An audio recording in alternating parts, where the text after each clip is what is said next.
Hello everyone and welcome back to my channel for learning English. Today I have a simple story for you to read and practice. The story is about a trip to an old and historical place.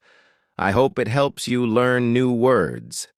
Before we begin the story, please hit the like button and subscribe to my channel.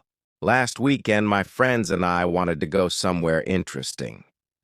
We decided to visit an old fort near our city. It is a very famous historical place in our country. We were very excited about the trip. We packed some food and water in our bags.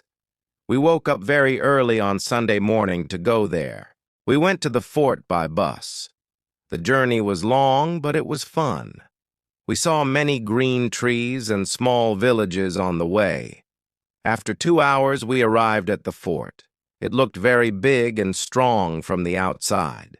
The walls were made of large gray stones. There was a huge wooden gate at the front. We bought entry tickets and went inside the big gate. The air felt cool and different inside. It was very quiet inside the tall walls.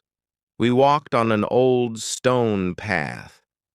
We saw a large garden area, but there were no flowers now. It felt like we went back in time. Everything looked very old there. We went into the main building of the fort. There were many empty rooms inside. We saw some old items like broken swords and shields on the walls. There were pictures of kings who lived there long ago. It was interesting to see how people lived and fought many years before us in the past. A guide told us stories about the fort history. He spoke very clearly for us to understand.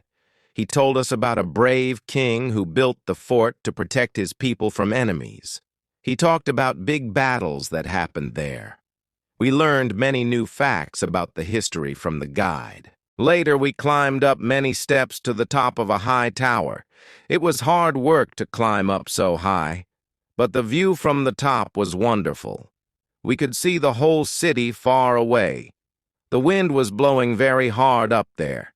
We took many photos with our phones to remember the amazing view. At noon, we felt very hungry after walking so much. We sat under the shade of a wall to eat our lunch. It was very peaceful sitting there. We only heard the sound of birds. We talked about the things we saw. It felt good to be away from the noise of the busy city. We rested for some time. In the evening, the sun started to go down. It was time to go back home. We felt happy, but also very tired. Walking around the big fort was tiring work. We learned a lot that day. Seeing history with our own eyes is better than reading books. We promised to visit another old place soon. That is the end of our short story for today. I hope you enjoyed reading about the visit to the historical place. Try to use the new English words you found here when you speak to people. Practice reading it again to get better. Thank you for watching and learning with me. See you next time.